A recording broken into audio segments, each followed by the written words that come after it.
first, and so, you know, the call and response in the classroom, we're trying to get everybody's attention at one time. So, how y'all doing today? Great. Excited to be here? Yes. I'm really excited to be here today. Thank you, Miss Willie, for having me here today. My hat's off to you. You did a great job. Everybody give her a hand. It's wonderful because she talked about it, and she talked about it, you know, in her head about what she wanted to do and what she wants it to look like, and she's doing it on social media, and now she brings everybody into the room. So you're looking at the manifestation of what she had in her mind. Wow. So that's a very powerful thing. First of all, who made the pasta salad? Miss Thomas. Bless her whole generation. Bless everybody that came from her. Bless anything she's ever touched. That was good. But so before I get into it and start introducing myself and doing all this talking about me and my story and all of that, I kind of like to gauge the room a little bit and have you talk to some people. So look around, everybody look around the room, and is there anybody in here who you don't know, like a person who you don't know? If there's one person that you don't know, raise your hand. Okay, so everybody has at least one person they don't know. Good, that's good. I need to know that because you're gonna go talk to them in a second.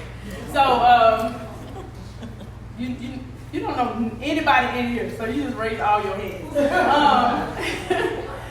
So before I introduce myself, this is what I like to ask everywhere that I go. So I want you to go and share this with a person that you do not know. I want you to tell the person your name, tell them what you do. Like you can tell them what your hobby is or what your occupation is. It doesn't matter, either or. So tell them who you are, what you do, and what you expect to get out of today. Okay? Because whatever you expect to get out of when you go somewhere, you're going to get a little bit more than that. If you expected nothing, you'll get a little bit more than nothing. Just a little bit. If you expected a whole bunch, if you expected the most, you're going to get that and then some.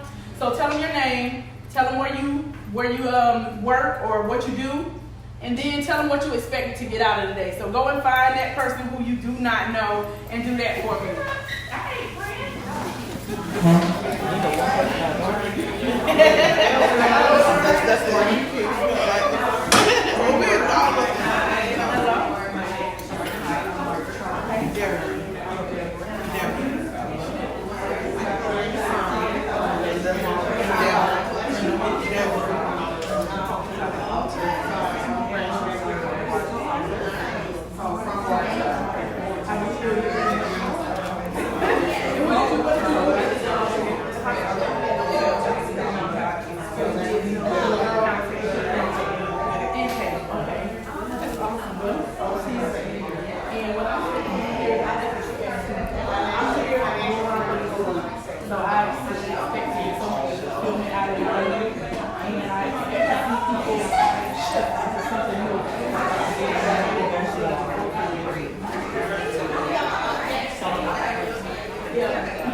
So I'm just I said, let's work so they can get on up out of here. Oh, that's my husband.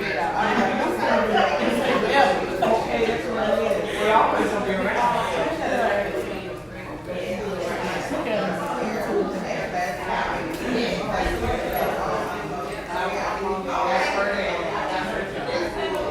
Whatever role you have taught me, go back to your seat so y'all know.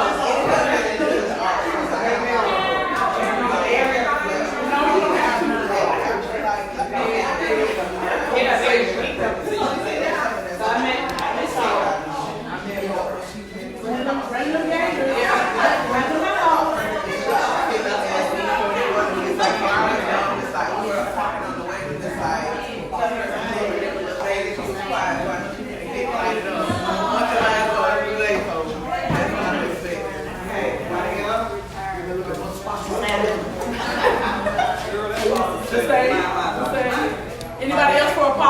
them while they still coming. Don't take all of them from me. I just go back and stay. Don't judge me, T. I got I don't judge.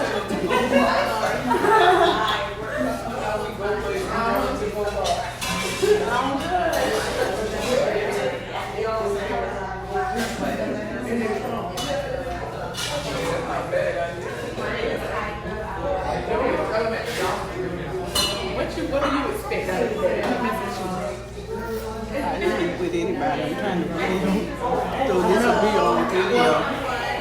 But I'm just expecting people to show up and for it to be a beginning and for everybody to gain something out of it and get a direction to their purpose, even at whatever age they're at. Absolutely.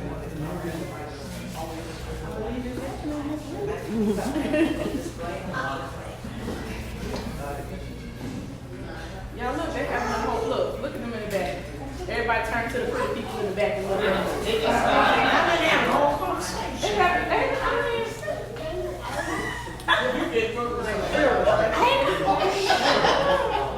I know you. Yes.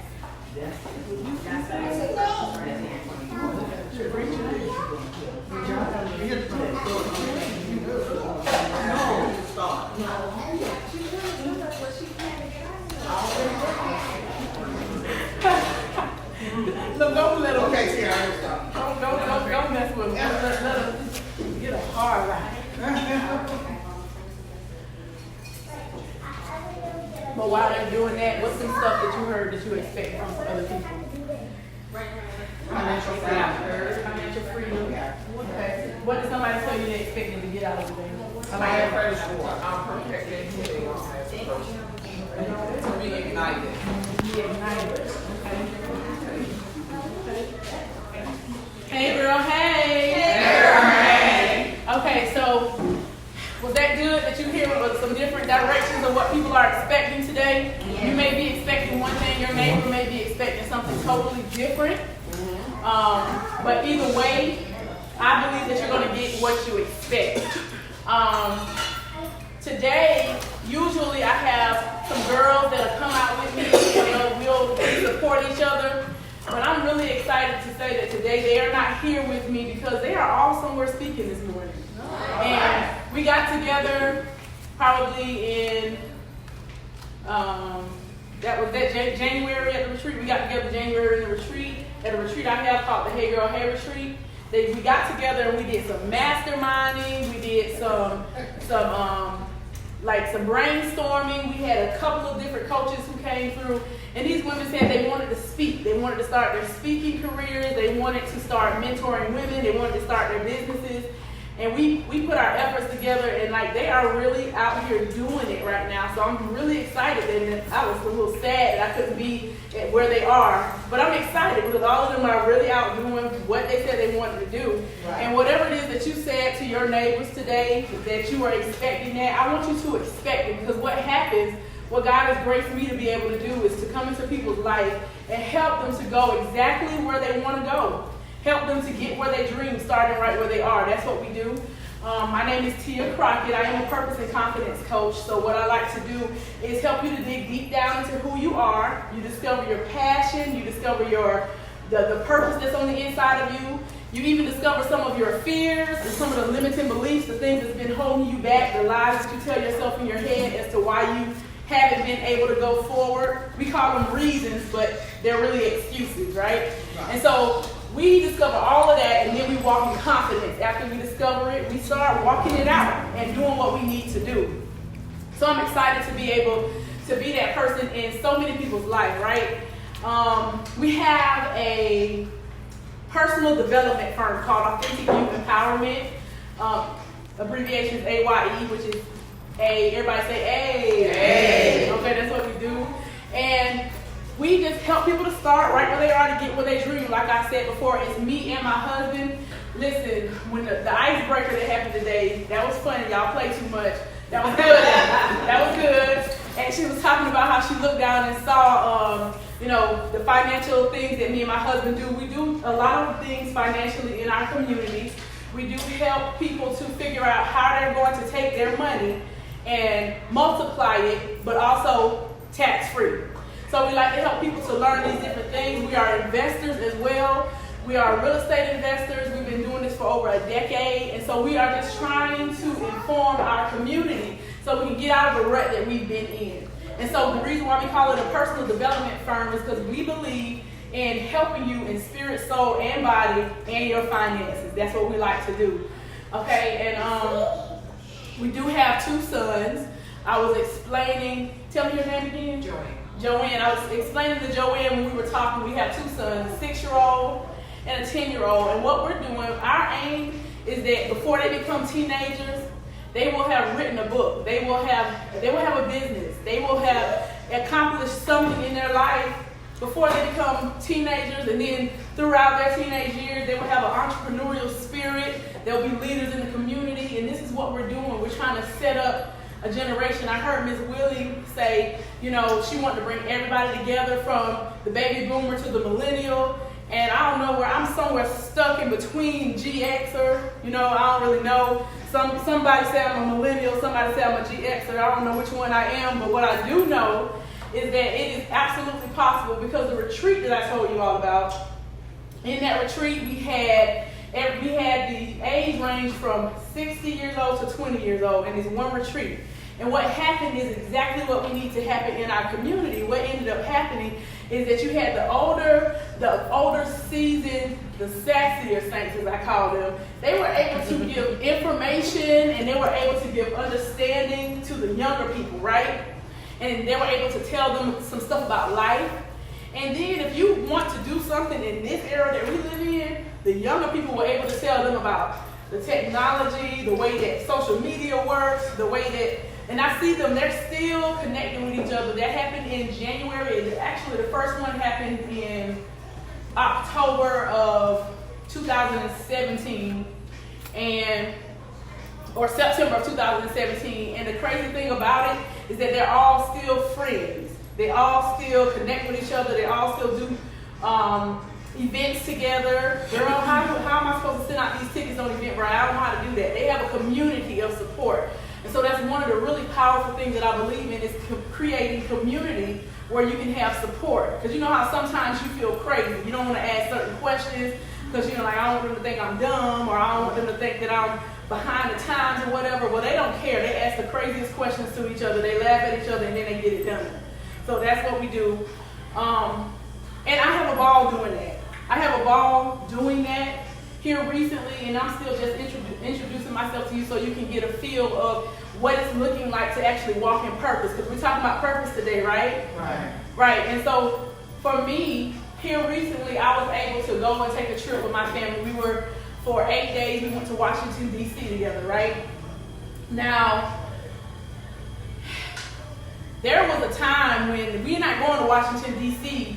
together. Washington, D.C. is one of the most expensive states in America. And we were not going to be able to take our 2 kids ourselves and stay where we stayed. We would not have been able to do that, period. No. Yeah. And so, I don't know if y'all familiar with Lakeland, but it's a project there called Washington Park. That's about as far as Washington we would have been able to go with each other, okay? That's about as far as it's going to get. But we were able to actually take them on their first plane ride. They were super excited. We were able to take them out of state for the first time. We were able to just show them some things. We took them to the African American, the National African American Museum. They were able to see some things, to see our history, because if we don't know our history, we repeat it. And so we were able to do these things, and we were able to do it together. So here recently, we've been able to also, y'all do the math, because I was excited. I don't know about nobody else, but I was excited. We got to do a tithe check for $3,000 from one check. That's 10% of $30,000. And so I'm excited that all of this work that we've been doing, all of this talking that we've been doing, all of this teaching that we've been doing, all of this sewing, because we've done a lot of this for free for a really long time. We've done this for free for a really long time. All of a sudden, it's all coming to a head. And this is phenomenal. This is feeling great. This is looking wonderful, and we're able to share it with people, right? But it hasn't always been that way. It hasn't always been where we were making the money, and where we were taking the trips, and where we were just living our best life. And even in the midst of doing what we're doing right now, there's still times when you have to make sacrifice. Because if you want to go somewhere you've never been, you have to do some things that you have never done before. So there are sacrifices. Just last year, we decided in order to propel our business, in order to get our money even more, get more leverage on our money, we decided to give up our home for our businesses this year. And so with that being a thing, everybody was looking like, are y'all crazy? This was the big house where everybody comes for Christmas, everybody comes for Thanksgiving. It's like, how could you do that? Well, when you're trying to go to that next place, this is just some stuff that you have to be willing to say, I need to reassess and see, is this really what's important right now, or is this more important? So we were able to actually do that, and with support, this is why I keep using the word support. With support, it was so easy to do. With the support of my husband, and he had my support because we riders, right? We do not give up on each other, and don't come talking about him because I used to be a thug. And so don't come talking about my husband to me because you could catch all these things, right? So we good. We're good, right? And we went through this thing together. We went through this together. And in making that decision, that is when we start seeing these checks that were like, oh, contracts that were like, oh, because it's really out of obedience. God really works so well in your obedience.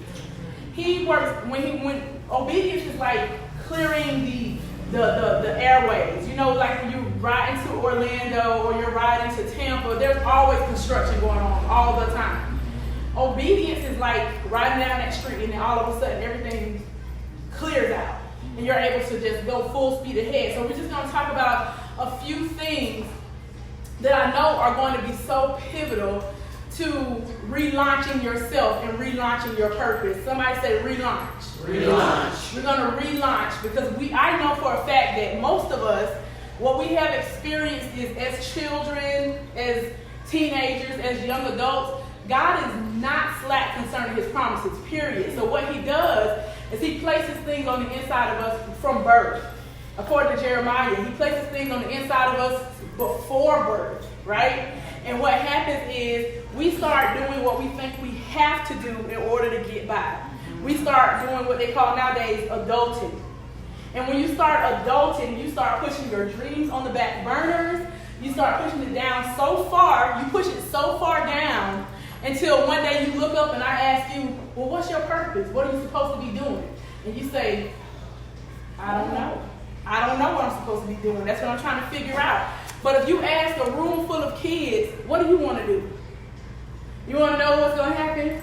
Every single one of them, they're going to be flooding the podium to tell you what they want to do. Even if it's something crazy. But guess what? People do crazy stuff every day.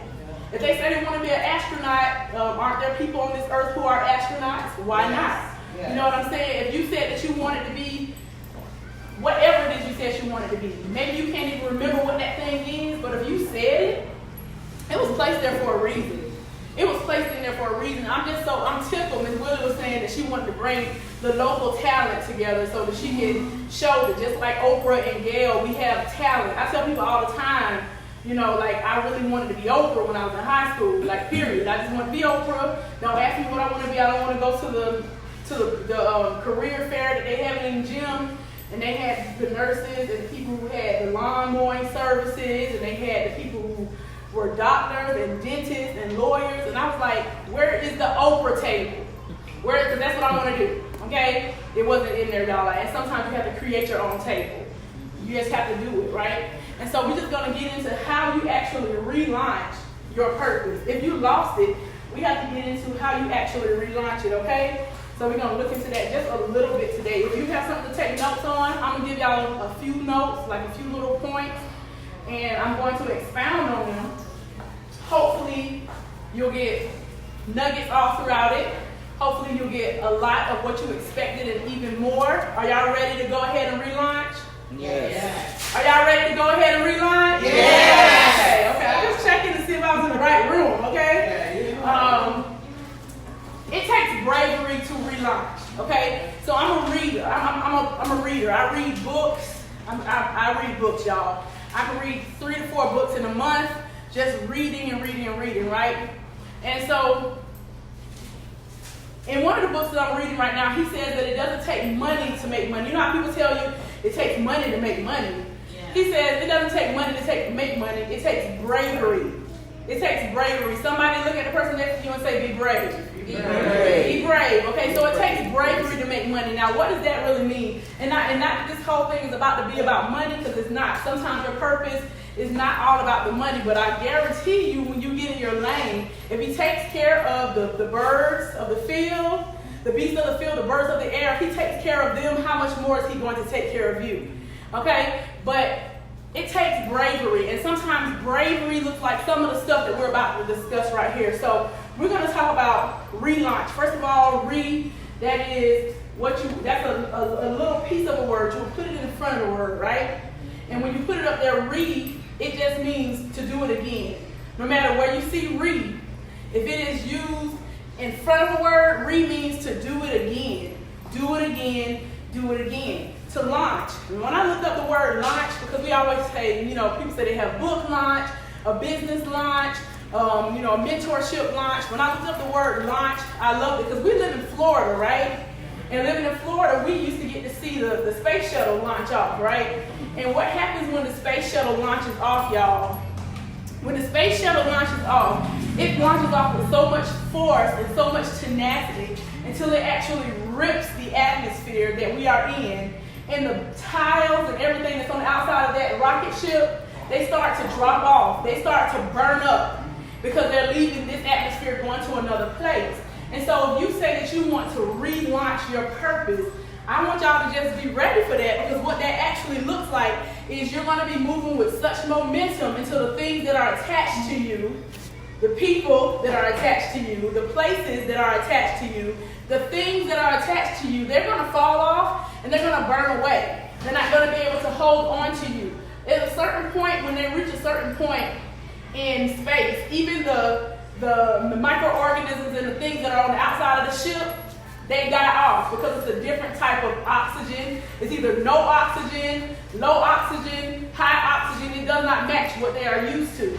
You are not going to match what they are used to when you decide to relaunch into your purpose. And that's just how it works out. So we talk in relaunch, I'm going to give y'all 3 different elements that you're going to need. There are going to be 3 elements that you're going to need in order to relaunch your purpose. Because, first of all, let me give you a working definition for purpose. Purpose is not something that you search for out here. People say, I need to find my purpose. I need to go out here and find my purpose. Purpose is not something that you look for out here in the atmosphere or the stratosphere. No, purpose is birthed on the inside of you. It's always been there.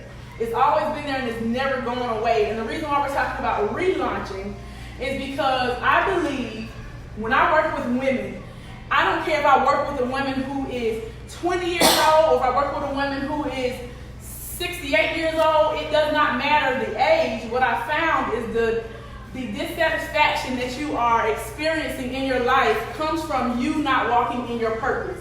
And that is like the bottom line of all of it, because we were created by God for a specific purpose. When He created you for a problem that was happening in the earth. There was something that was already going on in the earth, and He said, I am going to create Deborah for this problem right here. And when he fashioned you, when He made you, you fit in that puzzle piece right there. You're the puzzle piece that fits in that space perfectly. Nobody else, you know how they say, well, if you don't do it, He can get somebody from under a bridge to do it. They'll do something like what you were supposed to do, but you are unique, you are divine, you are made by the hands of the Almighty God to do what only you have been called to do. And so if you've had dreams and you've had visions and you haven't really pressed into them and really got it popping with those things, you just kind of let them go by the wayside, they're still waiting on you. They still need to be accomplished by you. You may accomplish them in a different way, because somebody might say, well, my dream was to be a ballerina and these knees ain't right no more. That might be what you say. But how many of you know that you can sponsor ballerinas? You can start a school of dance. You can teach. You can do all types of things that are connected to your purpose that will give you fulfillment and joy no matter what stage of life you are in, because it's never going to go away. And it will keep showing up. And when it shows up, it will always show up as regrets. Somebody look at your neighbor and say, it will be regrets. It will be regrets. It will be regret. That's how it will show up. So And I did relaunch instead of launch because I believe that it's always been there, and I believe that we push it down, and I believe that it's ready and waiting to explode out of you. The first thing you need to do as a key element for a relaunch is you have to have honesty. You have to have honesty. Now, the reason why I put the word honesty is because if you're not honest with yourself about a couple of things, you will never admit it. And if you never admit it, you will never, ever address it. If you don't admit it, you won't address it. That was good. If you don't admit it, you won't address it, right? And so you have to admit what's going on and what hasn't been going on. Because if you don't admit what has not been going on, what happens is you get to live in denial, but you still will be living in regret. You can deny it all you want to. You can fool some of the people, but you can't fool yourself and you can't fool God. And so you know what's stirring up on the inside of you. You know what you want to establish. Now, I'm going to use our company for instance. Not only do we help people to, get their money right, but we also help people to start their own businesses, right? A lot of people start businesses and they're like, but this isn't my dream. This isn't really what I want to do. You know what's powerful about starting a business, whether it's what you want to do or not? Multiple streams of income can pay for what you want to do. You need to fund what you really want to do. And while you're walking around saying, I want to have a program, but I don't have the money, you could have had a business that was paying for your program. You could have had sponsors who are paying for your program, but if nobody knows what you want to do, there are people waiting. According to the Bible, according to the book of Romans, all of creation is sitting in earnest expectation, moaning and groaning, waiting for the manifestations of the sons of God. What that means is everything that was created is rooting for you. Everybody else knows that you're that you're dope, that you're amazing, that you're the bomb. Everything else knows that except for you. And so it's sitting around on the edge of its seat saying, when is she going to do it? When is she going to jump? When is she actually going to do it? They woke up this morning. Today is her day. When is she going to do it? Is she going to do it today? Is today going to be the day when she actually digs in? Is today going to be the day when she actually does what she needs to do? All of creation is moaning. Have you ever, anybody in here ever had a baby?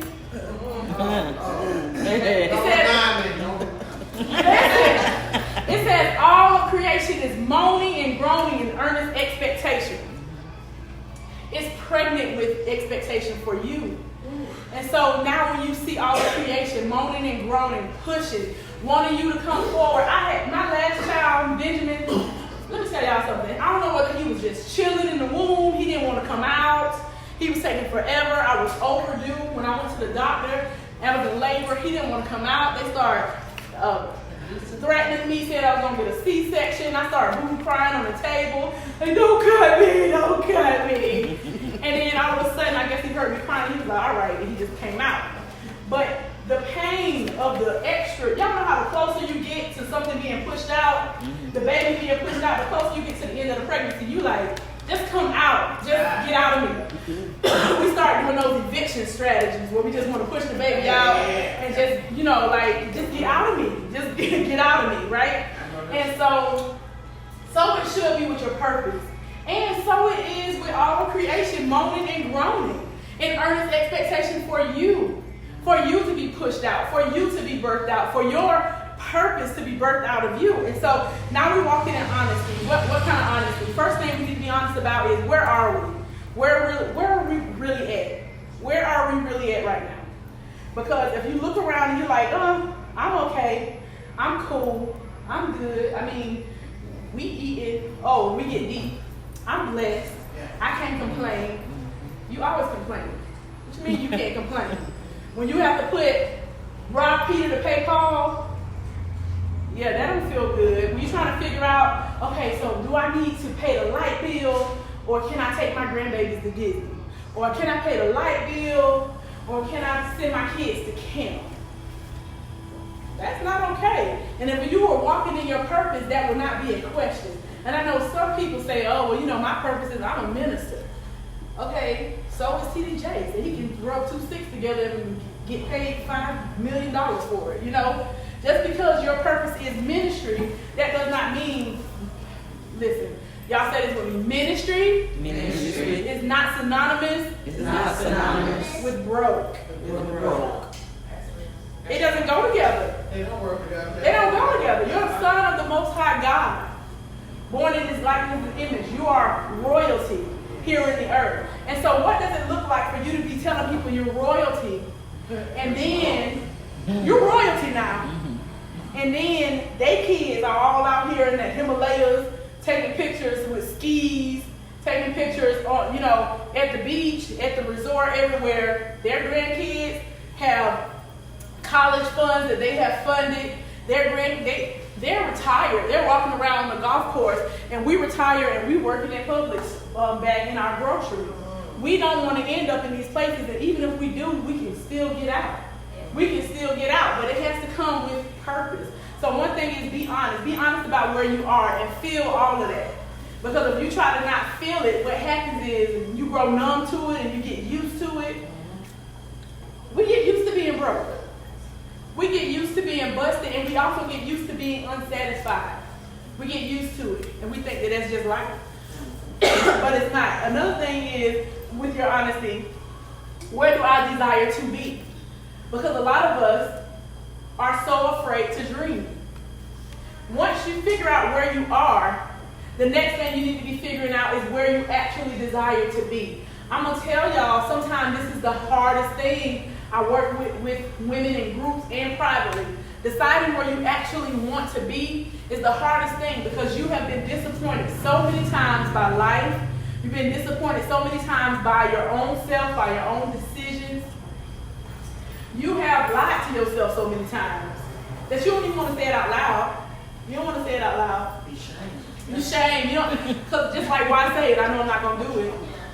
And with that being a thing, You're ashamed. I ask you, so where is it that you want to be? At that moment, it's a shutdown. Yeah. At that moment, it's like, I'm just playing. I'm cool. I'm straight. I guess I'm okay. I don't want to complain. I don't want to be negative. But you definitely have a thought in your mind of where you would like to be. I'll give y'all my business, right? So I'm working on weight loss goals, right? How many people in here working on weight loss goals? All these hands are up. All my life I had to fight, okay? I'm going to work. I ain't working, but I want to. But you want to. Yeah. Don't Two stop. plates of pasta that I ain't working on it. My God, all my life I had to fight. I look at people that, Yes. I got some skinny friends and they can eat this whole bowl of pumpkin. Yes. Tomorrow when they wake up, they say, girl, I lost 10 pounds. You're not in my face. Okay? But all of these hands catch it. And so now that you are looking at yourself and you say, I need to do something about the weight. I need to do something about my health. For me, it's not even about the size, because I got a man. I'm okay. I know how to find the clothes that I want to wear. So on and so forth, right? Yeah. But what about health? What about longevity? What about where I see myself? First of all, like right now, I feel adventurous, but I ain't going to get on nobody's zip line, because in my mind, I see me going across the thing and it just pop. Plummeting down to the ground. I'm not about that life. I'm not about that. And so when I start getting honest with myself and saying, girl, you want to do some crazy stuff. You want to zip line, you want to jump out of planes, you want to go hiking. I do. It just came over me all of a sudden. I'm here. I'm talking around. Right. It came over me all of a sudden. And then the Holy Spirit was like, but not like this. Yes. And so then I had to come with the reality of, oh no, it has switched. I am not fulfilled anymore. This is not okay with me anymore. This is not where I want to be. And so when you start looking at financial goals, and you said that you have a business, and you said that you have several businesses, but you in It Works, Mary Kay, you also got a boutique at the house, you also have, you sell scrapers out the back door to the kids in the neighborhood, you also, you know what I'm saying, and it goes on and on and on. But if you were diligent with any of it, I don't care if it is selling scrapers out of the back door, all of a sudden It's a store, all of a sudden, it's a chain of stores, all of a sudden, you know, and it goes on and on and on, you know what I'm saying? So it doesn't matter what it is, so no shade, no disrespect towards whatever the grind is, whatever the job is, but how diligent are you? What is it really, where's your desperation point? Where do you want to be? Because if you don't acknowledge where you want to be, what happens is you get to be relaxed about it. What happens is you get to be laid back about it and comfortable and all that kind of stuff. And that's not cute, because I'm telling you right now, your comfort zone is going to keep you broke. Your comfort zone is going to keep you unsatisfied. Your comfort zone is going to keep you mediocre. Your comfort zone is going to keep you around other mediocre people. Your comfort zone is going to keep you from zip lining, girl. So just go ahead and lose the weight and stop playing. You don't eat no more of that pasta, but a little bit.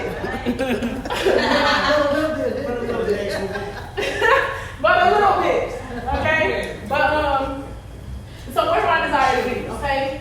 Then the second key is make a decision that where you are destined to be is no longer negotiable. Make a decision that where you want to be is no longer negotiable, okay? But it becomes the priority. It becomes the priority. And I'm going to tell y'all right now, that's easier said than done for a lot of us, because we have put everybody and everything before us. And we think that it is godly. And we think that it is God's way and how he would have us to be a humble servant. And even when you're on the airplane, they tell you put the mask on your face first. That's right. You know, I was sitting next to my baby, and they didn't tell this to everybody. They walked past people that she was doing a little mask thing, go to the back of the plane, the exits, all this right here. And she got to me, and she saw I was sitting with my baby, and she said, put the mask on yourself first, in case of emergency. And then put the mask on. What you want to give. All of the things you feel like you're supposed to be doing for other people, you cannot do it struggling. You cannot do it gasping for air yourself. You cannot do it panicking yourself. You can't do it. You have to make sure that you're taking care of yourself. You can't properly speak destiny into your children and your grandchildren if you feel like you have not fulfilled anything. As a matter of fact, they'll come to you and they'll say, I want to be in the NFL. And you'll say to them, well, that's good, but make sure you try to get you a real job too. That's right. That's the kind of stuff we say to them. We have a business partner right now. He's in the, I can't remember his name because I don't follow the NFL like that. But we have a business partner. He's in the NFL. We met him when we was in Washington. And he was telling his story. He's a Hall of Famer. And the truth of the matter is, out of all of the hundreds of thousands of people who have played high school football, and then the thousands who have played college football, and then the thousands who have gone on to be in the NFL, there's only 350, somewhere in that number of people in the Hall of Fame. And he's one of them. So he's in business with us. And he said he remembered wanting to play football, and his mom telling him, that's silly, that's stupid. Go somewhere and get in your books. Go somewhere and sit down somewhere. Go somewhere and learn a trait. Go. And he couldn't get it out of him. God, praise God, thank God. He couldn't get it out of himself to actually give up on his dreams, right? Because she was talking him out of it. And we do that to other people. Misery loves company. Misery loves company. And so we do that to other people, even if those people are our children and our grandchildren, and even if we're doing it out of love. But guess what? I read in my Bible. We think we're doing stuff out of love, but perfect love and love are two different things. And perfect love casts out all fear. Yes. Okay? So when you have that perfect love and your baby comes to you and say, I want to be in the NFL, and you look at them and you say, you're going to football camp. And then they say, I want to go to the NFL, and you say, I want you to know how to manage your money while you're in the NFL. You're also going to be doing this stuff with money too. And they look at you and they say, I want to go to the NFL. You say, that's awesome. I also want you to be able to read these books. You know what I'm saying? But you don't talk them out of it and you don't talk them down. But the best way to be able to do that is when you live your dreams. When you live your dreams. Because when you live your dreams, you look at other people and you say, I believe you can do that. I believe you can do that. I have no doubt in my mind that you're going to be able to do that. And you can say it with joy. You can say it with peace. You're not, because some people are jealous of their children. Some people are jealous of their grandbabies. Some people are jealous of their brothers and their sisters. You want to know why? Because they are living their dreams and you did not. And that's not cool. That's the worst feeling in the world, even when you want to support. You just don't know how, period. Okay? Making sure that you no longer negotiate. It's non-negotiable. What you said that you want to do, what you see in your mind, it becomes non-negotiable. How is that going to look when it becomes non-negotiable? Okay, the first thing you're going to have to do when you decide that what you want to do and what you're called to do is non-negotiable, you're going to have to start delegating. Okay, look at your sister and say delegate. Delegate. You like that word? You felt that? Delegate. Listen. Delegate. Okay? How are you going to actually start doing what you're supposed to be doing if you're doing what everybody else is supposed to be doing? That's exactly right. How are you going to do that? How are you going to, you say you want to learn how to be more efficient on the computer. Oh, there's a computer class down at the local library for absolutely free. But you know what? At that time, little Johnny got to go to his football practice. Yes. Tell little Johnny mama to take care of him. You know? At this time, and it feels bad. It feels bad at first, but then it gets okay. My mother is experiencing this right now. She's experiencing this right now. My mom had me when she was 14 years old. So I feel like we were raised together, but she didn't play though. I still was scared of her. She would pull out a belt or something, and she's about this tall, y'all. But she always told me, she said, I'll knock you down at the knees. That's what she told me. By the time I got to the 4th grade, I was taller than her, and I couldn't fit her shoes no more, okay? So I had to stop stealing her shoes out the closet. But now, with her children, she has 8 grandchildren now, and she's still young and she's beautiful, but she had got into that grandma mode, y'all. She was taking them everywhere. She was picking everybody up from school. She rushing home from work to pick them up from school. I'm like, y'all, this is what I told her. Hope this is okay for y'all to know. I said, where's their memory? That's right. That's what I asked. That's what I asked. Wait a minute. Yes, sir. This is what I was trying to figure out. Wait a minute. Got you. So, you with me? Okay, as long as you with me. As long as I got one person with me. I'm with you. Okay. You with me? Okay. And so, asking her this, and then she's wanting to experience some stuff. Wanting to actually, because she had me when she was 14, she had a trait by the time she was 18. She graduated when she was 16 from high school. And she had a trait at 18. She's been doing that ever since. I turned 40 in October. I'm going to be turning 40 in October. So she's been doing this ever since she was 18. She's been doing this ever since I was 4. She's interested in other stuff. She did that because of what she had to do. But she's always been interested, God did bless her. She's always been interested in beauty, in the beauty industry. She used to be like, y'all remember the Barbizon models? Yeah. She used to do that. Her dad used to take her to be a Barbizon model and all that kind of stuff. And so now she's looking at young girls. She's looking at young girls who need guidance, who need to learn etiquette, who needs to do all of this different stuff to be beautiful from the inside out. But it's so uncomfortable to say, I'm not coming to pick y'all kids up from school today. Oh, yeah. It's so uncomfortable to say, figure it out. Yes. One day I had to always sit on the woman to make her just not go. I was like, no, let them figure it out today. Let them figure it out today. And they was calling each other. Because they were in the same boat together, my sisters. And they was calling each other. Girl, can you go pick them up? No, I don't got the car right now. Can you go pick them up? Well, ask their grandma, can she pick all of them up? Well, I'm finna leave this job and go get my kids. I said, Mom, watch them figure it out. Watch them figure out how they're going to get their kids from the school. Because if they don't come get their kids from the school, somebody else going to get them. It's called DCL. Yeah. Okay? So watch, they're going to figure it out. They're going to figure it out. And so you have to delegate. Say that one more time. Delegate. Delegate. Delegate can also look like where you have been the one who everybody in the family calls when they have an emergency. 12 o'clock, phone rang, you sit up. Girl, Junior in jail again. Well, you know what? They're in a safe place. You know what? Hello. Hello, Junior. Oh, but I'm so happy for him. Junior got 3 hot haircuts. You know? got the same thing we got. Right. I'm so happy for Junior. That's what you say to him. You say, girl, I say, well, this is a good praise report. I'm so happy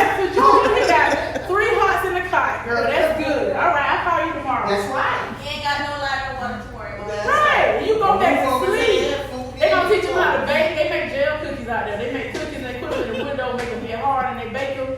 He gonna learn everything. He gonna get out. He gonna be a whole chef. You Look, don't be wrong with it. ain't nobody got time for that. You have to delegate to other people. First of all, what they're supposed to be doing, and then there are some things that maybe somebody else doesn't. They're not supposed to be doing it, but it's something that's pertaining to what you're supposed to be doing, and you don't know how to do it. That's when it's time to go and get the little millennial or whoever to come show you how to work this computer, or just give them your information so they can put it in there for you. Don't hold yourself back because of what you don't know how to do, because somebody knows how to do it. Somebody knows how to put their hand to it. There's somebody who can help you.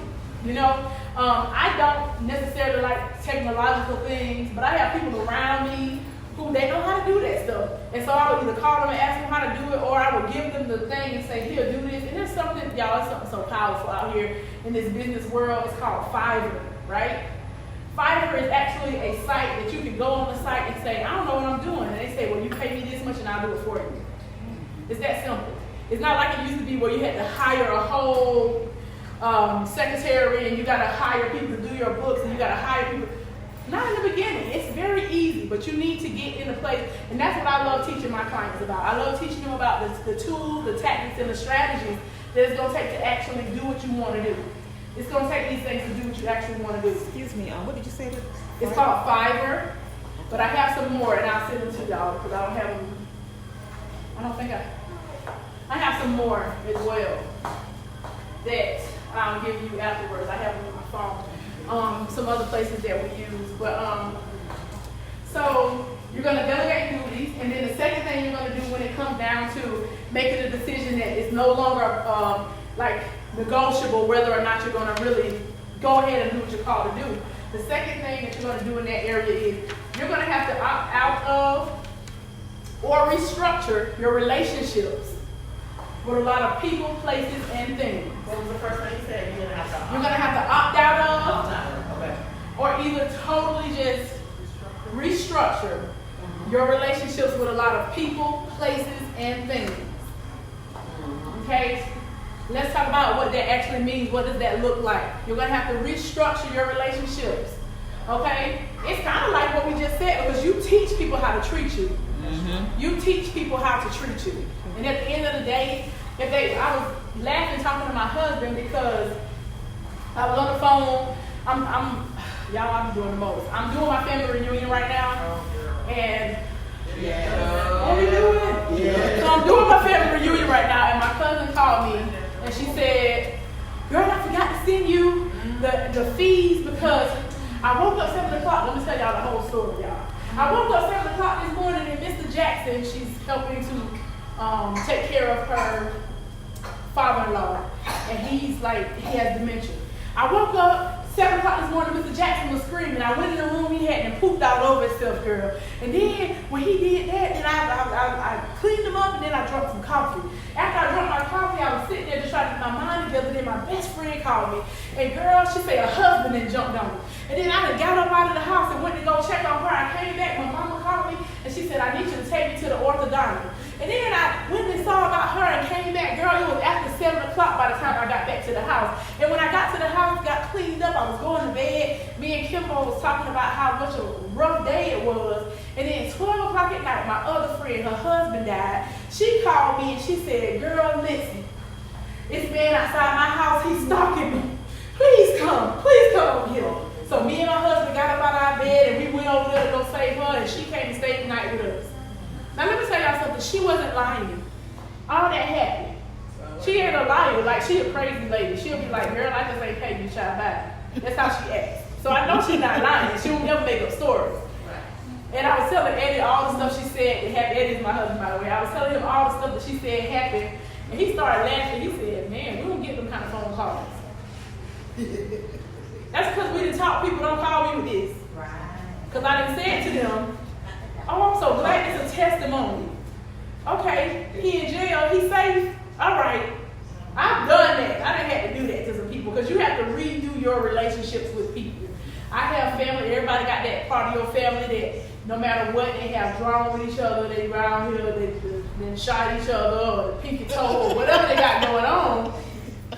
It ain't that you don't love them, it's not that you don't care about them, but your association with them has to change because the closest people to you, they influence everything about you.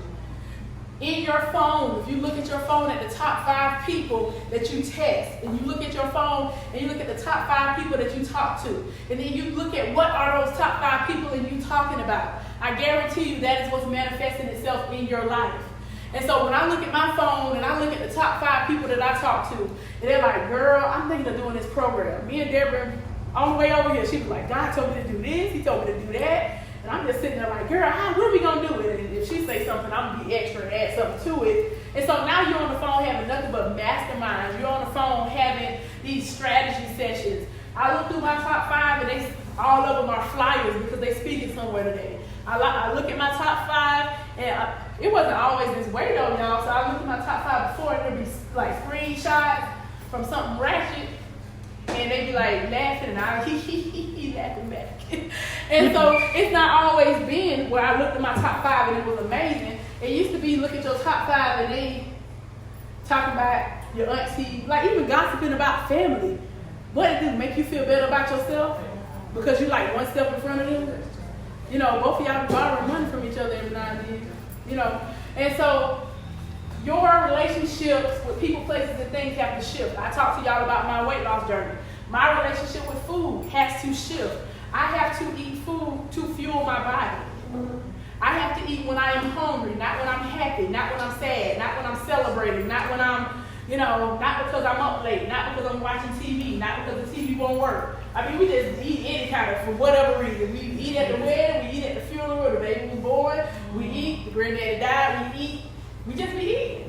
So I have to shift my relationship with food. You know in your mind, as a matter of fact, I'm going to take a moment to pause and let you think about that. Something in your mind, a person, place, or a thing that you need to shift a relationship with them. You need to shift the relationship. I'm not going to ask you to tell me, but did anybody in here who thought of anybody, any place, anything, raise your hand? Absolutely. Absolutely. And if you didn't raise your hand and you didn't think of anybody, I'm going to tell you. The easiest thing that you can do is actually take the time to see where you can actually improve in your life, and I can guarantee you it will be connected to something, a habit, a person, a place, or a thing that you need to let go of. And that's just how that works, right? Okay, so that's the second thing, is make that decision that what you do is no longer negotiable. And then this third point right here is, I'm going to say this slow because I got a whole bunch to go with, okay? So the third thing you want to do, y'all ready for this? You have to be uncomfortable with being comfortable until you can be comfortable again, and then you're still going to be uncomfortable. You wouldn't even have to write all that out the way I said if you don't want to, but you got to be uncomfortable with being comfortable. Okay? You have to be uncomfortable with being comfortable, and let me tell you why. Your comfort zone, like I said, is going to keep you broke. Your comfort zone is going to keep you mediocre. Your comfort zone is going to keep you to where you have something on the inside of you in your belly that the nations need to hear. People need there are women who don't know how to honor their husband. They don't know how to run their household, and they're looking for that Titus woman to come and tell them what to do and how to do it, but you feel like it's just for these four and no more. You feel like, well, I do good down in the missionary church on the Baptist on the corner. If you got a word in your mouth and we out here struggling in these marriage streets, we need to hear from you. Like, don't hold that back from us because of your limitations that you have on yourself. Because that's really what it is. It's limitations that you have on yourself. We are not in the era anymore where you have to be between four walls. I stopped teaching in 2017, I stopped teaching in the classroom. And by the end of last year, I was to the point where my business had caught up with my teaching salary, right? And the reason why is not because I had a whole bunch of speaking gigs to go out and speak and all that. It really came from technology. It came from technology, and I didn't have to leave my house half the time just to speak to people who needed to hear what I had to say.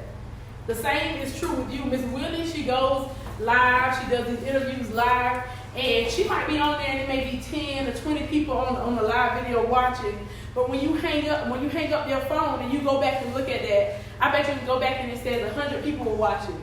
And you can go back and it says 95 people, 100 people, 200 people were watching. That's because you're reaching so many people. If you allow, let's go right back to what we said before, allow these millennials, allow Miss Willie who knows how to do it, allow somebody to help you to see, how do I do that? How do I shift in a way that I can start touching people, touching their heart? I'm going back to, I was doing a family reunion and we're getting close to the end here. I'm doing my family reunion, something that we're used to do. I shook up everything, y'all. People I know they had headaches. I done shook up everything with the family. We haven't had a family reunion for 35 years every year, okay? And we usually go to a hotel and we have family reunion feeds and we do a barbecue in a certain type of a way and we have our shirts a certain type of a way and so on and so forth. But when I got married, y'all, I wasn't able to go because it cost too much. And I was no longer in my mama's house and I wasn't going on half with her and I do half and all this kind of stuff like that. And so I couldn't go to my family reunion for like 3 or 4 years in a row, and that was like, that hurt because I was used to going for all those years. And so this year, as I'm doing it, another thing that we have a gift at doing is showing people how to properly budget so that their household, so you're not overspending. And so I'm like, I'm gonna use all this. I do retreats, I'm doing this retreat style. I'm also gonna be doing it according to a budget that somebody who used to live in that apartment that we used to live in, that you can see every part of the apartment from standing in one spot. And we couldn't go for 4 years. I want to do it like somebody who is like that. Like, how can they pay? So I literally cut how much it costs in half. Okay? Literally cut how much it costs for us to come to a family reunion in half. Took away all this hotel stuff and made everybody get Airbnbs. And when I'm telling them, oh, it's just $200, and they was like, $200 a night, right? Because that's how much it usually costs. I'm like, no, $200 period. And so they're sitting there looking like, oh, snap, that's amazing. This is what I'm saying about the gift that's on the inside of you. When you take the gift that's on the inside of you and you apply it to things that are actually relevant, things that are going on in today's society, they don't use y'all remember the felt boards in Sunday school they take it and they put David and Goliath. They don't do that no more, y'all. And so because of that, we can't do that no more. Because of that, we have to say, okay, well, let me just at least figure out how to show them a little YouTube video. It's easy, y'all. It's easy to transition and relaunch yourself, to relaunch your passion. And this is not a time to be afraid because there is help everywhere. There is help everywhere to help you relaunch what you're supposed to be doing. And when it says you need to be okay with being uncomfortable, everybody just look at your neighbor with the stankiest face, like you like nasty, and just say, "Girl, you changed." Get used to that. Get used to that, because once you start teaching people how to treat you, it's like, oh, you act funny. You act funny. You changed. As my cousin told me, she said, "You act light skinned." That's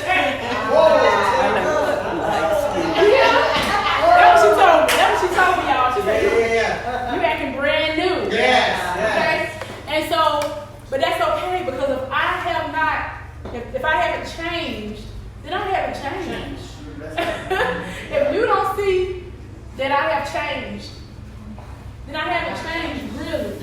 And also, my change should irritate you a little bit, just a little bit. Because that makes you see that you're not changing. When you change and people are irritated with you, that brings awareness to them that they are in the same rut they've been in since high school. I went to my high school reunion this year, y'all. What year is this? I guess 20th. Y'all, I went in there. Y'all know people buy butts nowadays, right? Right. They buy butts, y'all. Yeah. So, I mean, teachers on, I ain't mad, But I went in there, one of my classmates, she done bought a butt, y'all. But she don't know how to manage it. So she was walking, and I'm goofy. I've always been goofy. I'm just that person who just say anything. And so she walked in and she had like an entourage of people around her, like she was like Beyonce or something. And so she walked in, and I've always like poked at her. Like we were friends, we were just those friends that's like picking on each other or whatever. And so she walked in, and at a class reunion, you feel so youthful. You feel like, oh, you just back around the people when you were kids with, and you look at them, and even though they look different, they look the same half the time, you know. So she walked in, I said, where you got this booty from, girl? And so she was walking, and couldn't hardly walk in the heels, y'all. The thing was dragging her back. And I looked at her and I said, so y'all don't want to grow up, do y'all? There was one group of guys taking pictures together, and they look like they sit under somebody's tree and reminisce about high school all day long. Yeah. Their mouth was black, and you could tell they just, smoking all day long. Their eyes was yellow. They've been drinking all day long. Ever since high school, y'all think they drank for breakfast, y'all. So they sitting there, and I'm still me, so I go and jump in their picture, and they talk about, you get out of our picture. You ain't from, they was from the class that's above us. They was like, you always trying to be in our class. You're not in our class. Get out of here. So I'm just running around being funny. But I stopped and I looked around, and I noticed that they delegated for me to be the person who said the prayer over the class reunion, right? Cool, we can do that. But at the same time, I'm looking at them, and I'm like, these jokers don't want to change. They don't want to change. And as a result of them not wanting to change, I'm looking at them.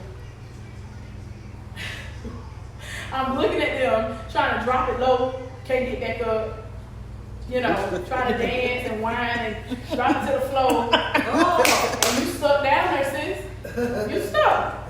I'm looking at them trying to drink like they teenagers and looking a mess. I'm looking at two girls that still fighting with each other from high school over the same man. He's still playing between both of them. I'm like, y'all don't want to change, do y'all?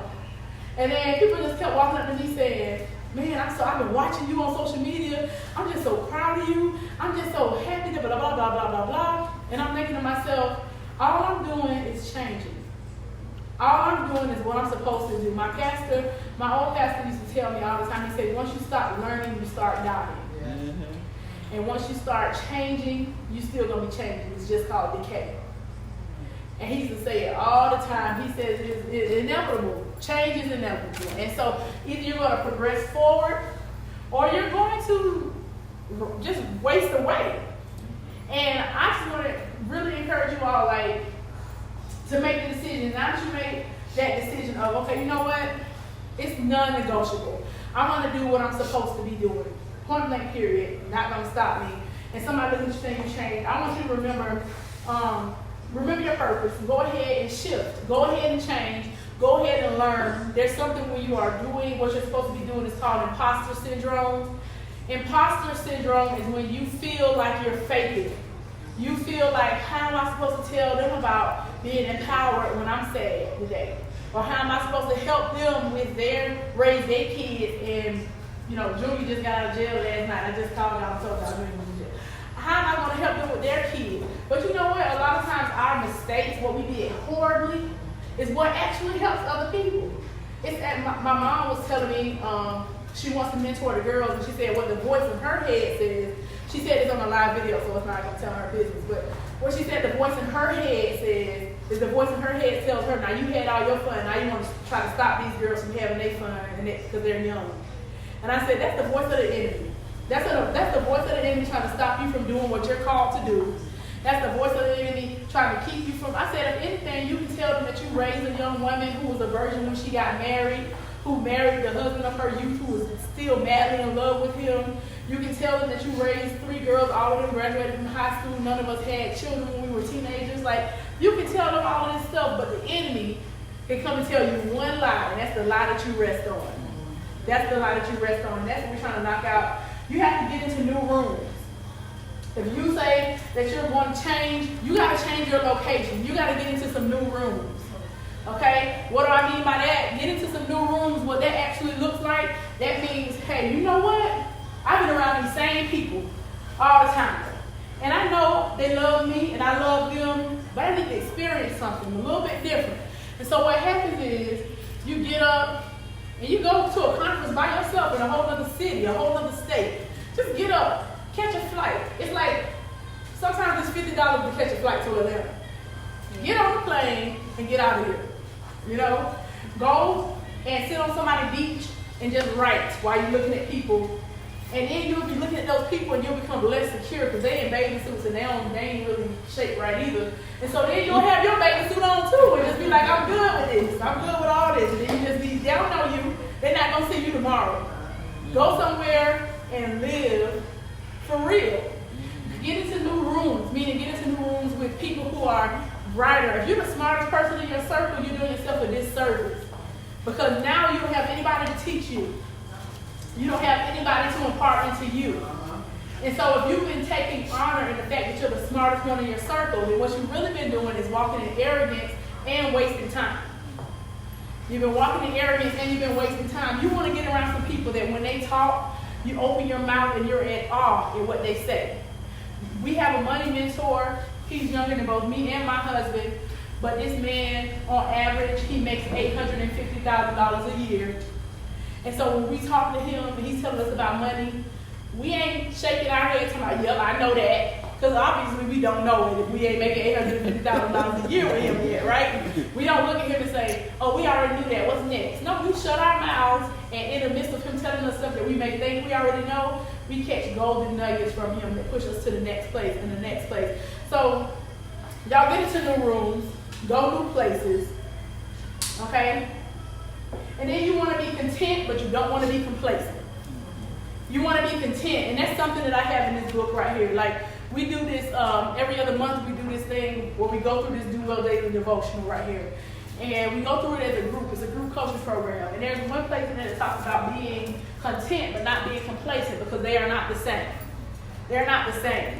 And contentment means that I am both. I have the permission to be both a work of art and a work in progress. You have permission to be both a work of art and a work in progress. You have permission to be both. And so that's what that looks like.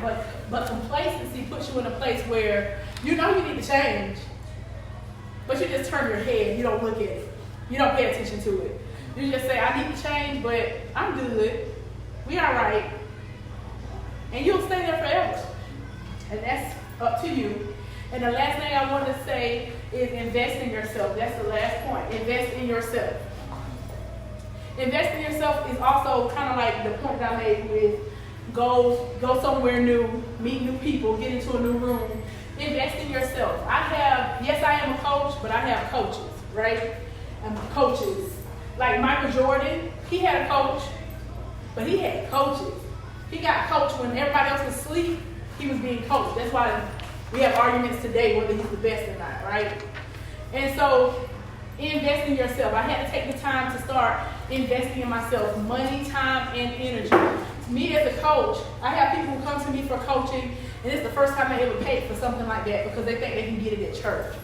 The truth of the matter is, I tell people all the time, we put so much burden on our pastors, and then we're mad at them, and then we criticize them, and then we pull them. I feel sorry for pastors because we expect them to be therapists, we expect them to be counselors, we expect them to be all of these things that they are not certified or called to be.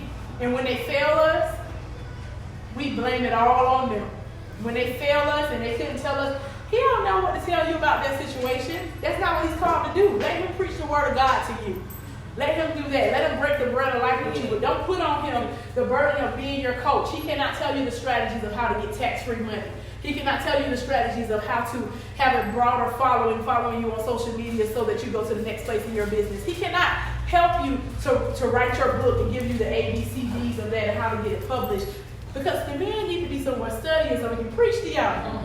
Okay? And so when he fails us and we put him on a pedestal, now he's stressed out and he's doing all kind of crazy stuff.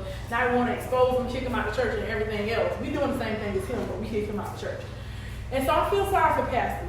Just a little bit, because we put them in a place that we shouldn't put them in, a very dangerous place. And when people say, well, what do you do? Because in their mind they're thinking, I get this kind of talking at church. I can talk to you like this, and somebody might be able to say some stuff like this to you at church, but this is not coaching, this is speaking. And what happens is, I tell them, I am the part that happens after you get off the altar. Because you take it off to the altar. You take it all to the altar, you get delivered, you get freed, you get these ideas. But when you get up and you're like, I don't know how to do none of this. I don't know how to live this way. I don't know how to make this happen. So you need perspective, you need tactics, you need strategy, you need tools, and you're gonna have to invest in yourself in order to get that done. You're gonna have to invest in yourself in order to get that done. Seeing new people, going new places, trying new things, because that's the way you're gonna get new results, right? All right, and so I'm so happy and blessed that you all let me come here in front of y'all today and speak with you. I hope that you got what you thought you were going to get today and a little bit more, like I said. I want you to look at somebody at your table and give them a takeaway, something that you got from today that you can work with, something that you can use. Look at somebody around you and tell them from that.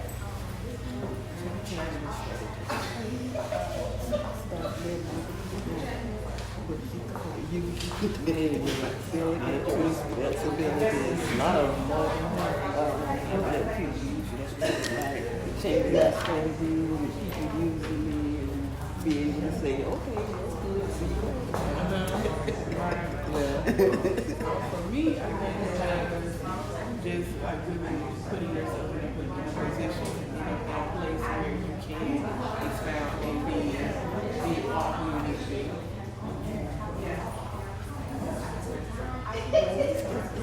Like she said, to do new things and be new people to see what they see, what they feel.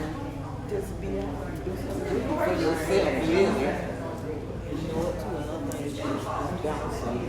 Sit down and right now, today, what brand is that, and balancing. It's like, so you can put that on this stuff.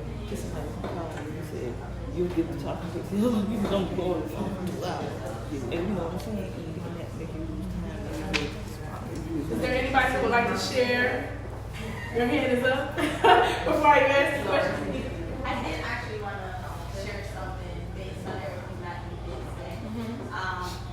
One key thing or one key word that kept coming up was self-worth, which ties into everything that you did mention. Because a lot of the time, especially for young girls, even young men too, when you're growing up, sometimes your parents may tell you something, or your grandparents may tell you something, or even in school, because sometimes kids can be really mean. It plays on your self-worth and who you are as a person growing up and everything, right? So that's where, to me, the whole being honest with yourself comes into play. Because it's okay to say, I'm that, you know what I mean? I'm that woman, I'm that boss chick, you know, I want good things for myself, but sometimes it starts to make you feel like you want too much, you're doing too much, and that's not the case, right? So I had to relearn that kind of. Not that my mother ever did that, but it's like mental case on you, especially when you overthink. So like my little business that I'm finally starting to get serious about now has put me in new rooms. Back up, I want you to say my business, not my little business. Because Amazon was a little business and not a big business. Yes, it is. So it has put me in new, you know what I mean? And one key thing that also resonates with me with more gentlemen is that, you know, if you have 4 broke friends, you're going to end up being the 5th one. Absolutely. But if you have 3 rich friends, you learn to be the 4th one. And I'm like, so that's what I want to be. Because I have to end up breaking that generational curse that I grew up in, right? So I had a meeting that I went to last Sunday, and I brought my little cousin with me. Because she kind of goes through a little situation where she gets uncomfortable, not really knowing herself or kind of situation. And she's young. And I'm like, yo, you have your whole future ahead of you. The sky's the limit. She went, she liked it. And we were on the way to the mall to go to Sephora, just kill some time, and we passed in the Audi dealership. And I'm like, yo, we're going to pull into Audi. We're going to learn to law of attraction, manifest some stuff in our life. Absolutely. And on the way driving, she's like, I don't deserve this. Excuse me, sis? Why you don't deserve it? She's like, I just don't feel I don't deserve it. I said, that's when you can change your mindset. Why would you not deserve it? You have a purpose like everyone else that's based on this world. You deserve it. I said, yo, stand on the side of the Audi, take a picture. That's your car. Claim it. If you like Audi, fine. You don't claim something else that you deserve and your desire to have, right? And I even had another friend who wanted to do a business too, but she's scared. I said, what you scared of? She said, I don't know. I said, you know what you scared of? I said, you scared to fail? She's like, yeah. I said, suppose you win. Absolutely. Suppose you win. I said, suppose you win. Because being scared to fail is one thing, but suppose you win. That's a whole different feeling. And if you fail, so what? That's You right. back up. That's You do right. it I again. learned to feel again. Right, that's right. Exactly. It's something called failing forward. Exactly. You know? And I think self-worth was a big part of it too. Just knowing that you do deserve to be in a good space in your life. So that's kind of sticking me to kind of everything that we do. Yeah. Self-worth is a really important part of getting rid of what I call the silent chatter, the chatter that goes on between your ears. Self-worth and relearn. She said she had to relearn some stuff, right? She had to relearn some things. And when I say limiting beliefs, that's language that I use, but I can't assume that everybody understands that. Limiting beliefs, when I say I want to help you discover your limiting beliefs, these are things that you have believed for such a long time. They were implanted in you, they were instilled in you, not to even harm you sometimes, but to protect you.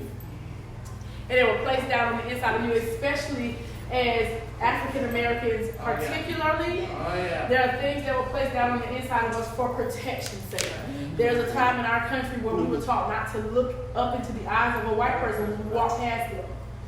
Okay? Right. But, you know, that's not the case anymore. You're like, let's get out of that. There was a time when, you know, when we've said all kinds of things. These are some of the things that are limiting beliefs. Like money doesn't grow on trees. Well, actually, you know, there's some cotton in there and we picked it and it grew out there, okay? So like money doesn't grow on trees and, you know, like she said, you're doing too much. You're doing too much. You want too much. Be satisfied. That's all a lie. I'm going to tell y'all right now, satisfaction, that what we call satisfaction is all a lie. It's all a lie, y'all, what we call satisfaction. What we call satisfaction is usually settling for what we believe we can actually obtain. And that is not where it's at. And so self-worth, just really quickly, because you said that's what was resonating with you, self-worth, y'all. The only way you change this talk in your mind, and the only way that you actually get into a place where your self-worth actually lines up with where you were created, is you have to know the word of the Lord concerning yourself. You have to know the word of the Lord concerning yourself. And the reason why I say that is because he is the creator. Some people like to talk about the universe. Some people like to talk about a higher being. I'm not on none of that. I know that there's a God in heaven. I've experienced the miraculous, and so I can't walk in doubt concerning that. But what I do know is when you get in his word and he tells you that you are royalty, you're the head and not the tail, you're above only and not beneath, you're the lender and not the borrower. When you get into his word and he starts talking to you, saying that he made you for a specific purpose, and where he says that I give you the power to prosper, and you get in his words and you start hearing all these things about yourself, what happens is, my youth pastor a long time ago told me that humility is when God says something about you and you don't argue with him about it. So if God said all these things about you, who are you to say, no, I'm just little old me? Who are you to say, well, you know, I don't think I deserve this. I'm just going to be modest and meek and humble, and I'm going to go get me a hoopty. I know I got to jump started and put my foot outside the car in order to ride like a skateboard until I get downhill. But I'm being humble because, you know, it don't take a lot to please me. You're royalty. You're made in the likeness and the image of God. Amen. What does that mean to you? When you read this stuff, you got to dig even deeper. If I'm made in the likeness and the image, okay, cool, I'm made in the image, but what is the likeness? What is the likeness? What does that mean? Because you're made like him. And there's some attributes that he has that you have them as well. You're seated with Christ Jesus in heavenly places. Yes, ma'am. This may not resonate with a lot of people. They might be sort of like getting off the channel, but it's sort of what you're talking about. One thing I learned since I've been retired, sit down thinking about people and the way the world look at people now, and what they got to have, like I said, the booties and the booze and all of that kind of stuff. But the Lord gave me a subject of beautiful you. Beautiful you. Everybody, he said, and what he was showing me, he said, every woman, and he said, I'm particularly talking about women, because women sometimes go through a whole lot in life. And he said, beautiful you. People come and they look at you. Sometimes we think, child, I can't get out there and do this because I look like this. But God said, beautiful you. I can look at every woman in here and I can see beauty. And I'm not talking about the beauty like the world thing, but like you're saying, what God has put in that person. And if they sit down and think about that and write down some things about themselves, and you become more confident in yourself. Sometimes people get to think about, I look like this. No. God put something in every last one of us. And I say, beautiful you. And that's the way the name he gave to me to talk to women about. Beautiful you. Look at yourself. You're beautiful. I said, God made everybody the way he wanted them to be. So when we come to the beautiful you conference. And I can see this. When God telling me, I can see it so good. When we gonna see it? When we gonna have the beautiful you book, the beautiful you conference? And I can see it. I mean, really, I can see it in all of y'all faces. That we each are different, and God made us just the way He wanted us. I don't care what nobody else sees. And that's spiritual. It's not nothing, physical. It's not physical. And that's why the world's screwed up. It's screwed up. It's really screwed up. I want y'all to do something in honor of beautiful you. I want you to tell somebody that's sitting next to you, close to you, I want you to tell them two things. I want you to tell them a physical attribute of yourself that is beautiful, that's amazing, something about yourself. Mm-hmm. And I want you to tell them something inside of you that is beautiful. Because a lot of times when I say tell somebody something you like, women like to say stuff like, my spirit is so bright. No, I want you to look at them and tell them that, something, my legs banging or something.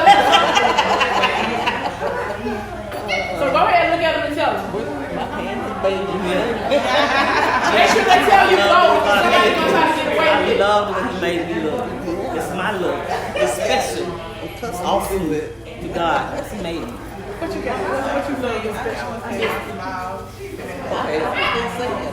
When the Spirit of God gives me to do the things that people do, I get what I do. And I can tell you, so you never tell me. When I tell you to do something, you do it. Yourself.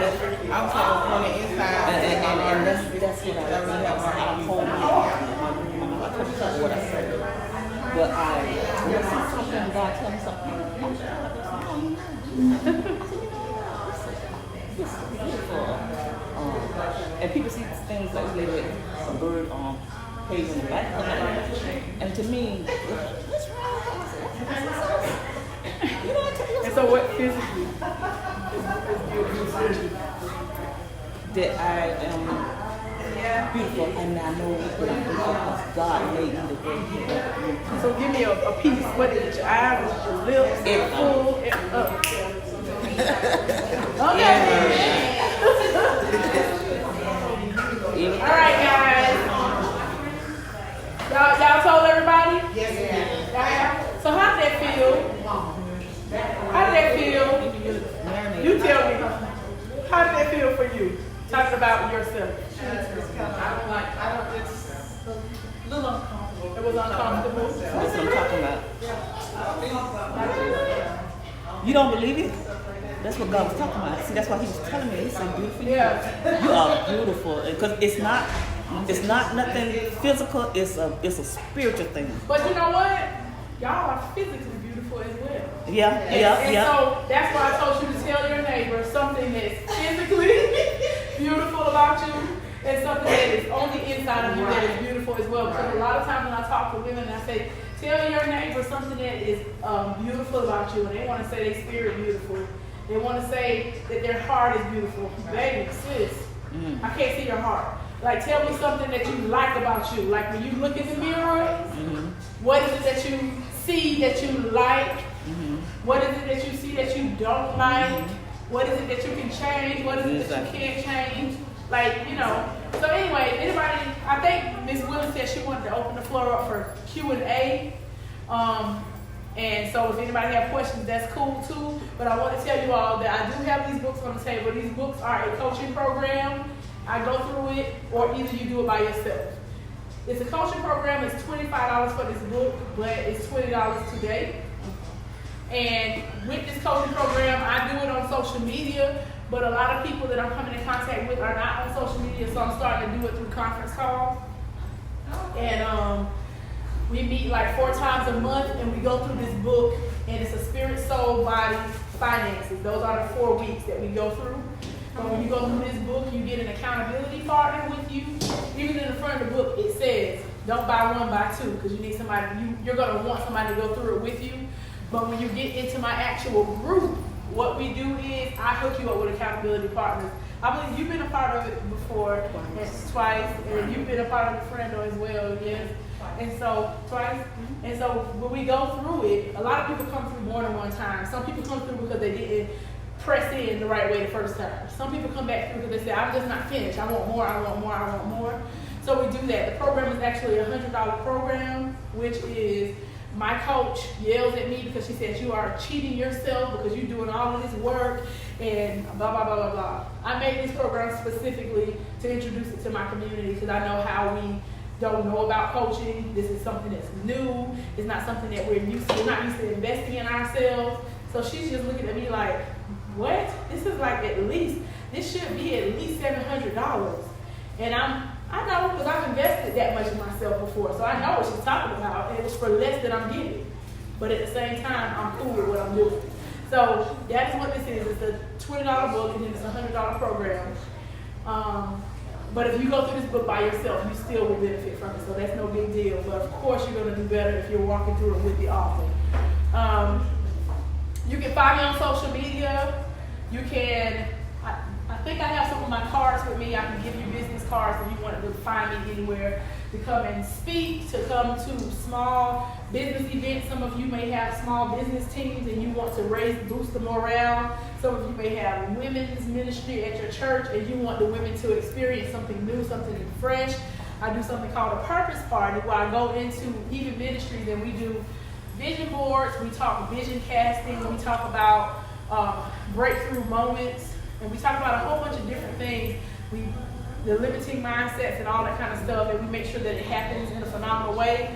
So, thank you for having me here today.